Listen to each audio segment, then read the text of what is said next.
20 years vacationing in the Low Country, and so this is an area that's not just a casual interest and concern. This is an area that is very important for me and for my family. And I wanted to come here today because this area now is very important in the whole milieu of what's going on in our country.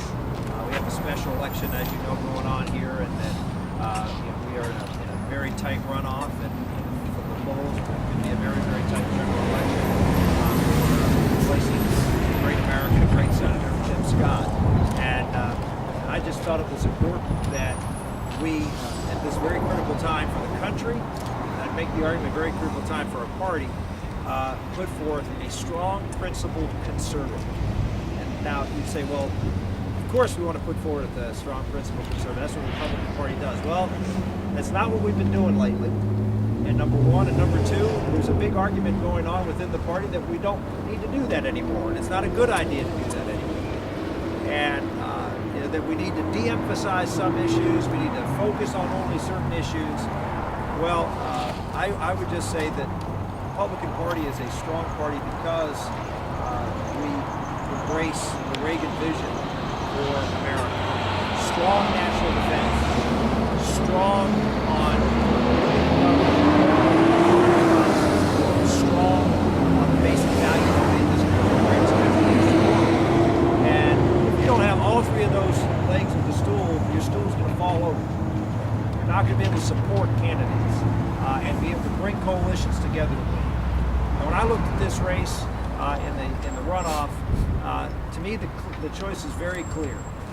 I see Curtis Bostic as someone who, on all three of those legs of the stool, not only stands solidly in favor of the conservative positions, but has experience in all three of those areas.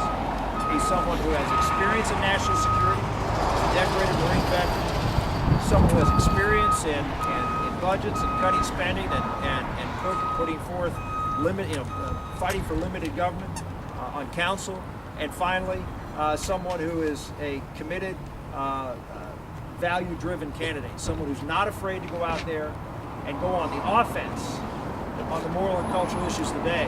I really believe we lose elections as Republicans when we play defense. We nominate candidates who won't talk about those things or can't talk about those things, and therefore cede the ground to the other side to sort of be on the offense and gin up their side. We need candidates who are unapologetic in defense of truth, and Curtis can and is really the only candidate that can do that. And so that's why I'm here today. And I know I'm going to get the question about Curtis's rival.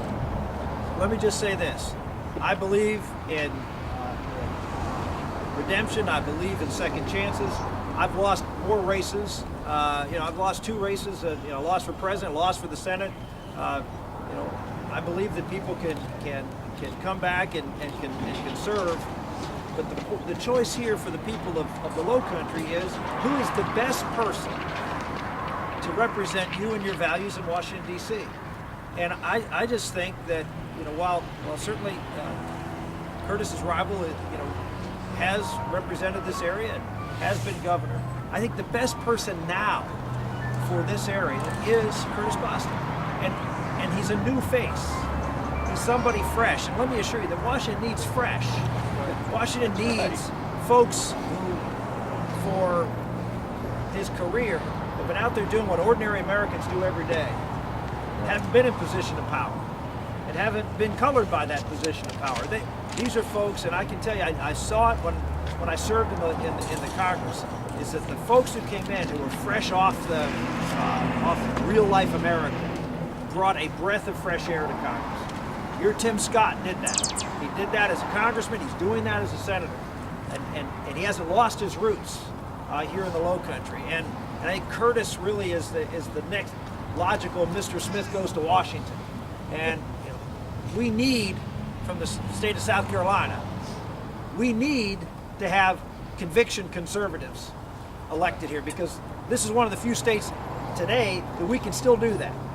And so you have a responsibility to balance out California and New York and all these other areas where the values are being pulled on the other side, on all 3 fronts, I might add. And so that's why I'm here today. I've looked at his record. I've talked to people that know Curtis well. This is my first chance to meet him, but I've talked to him on the phone.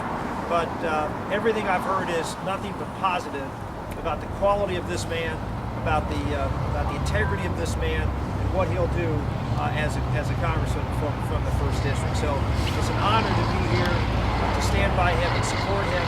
Thank him for stepping forward and getting involved in the fray, which is ugly and tough and brutal.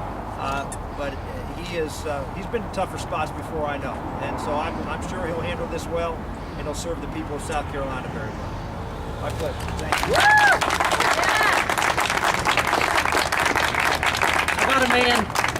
About a man twice in the House, twice in the Senate, and just shy of being our nominee, who probably would have been the President of the United States, Mr. Rick Santorum.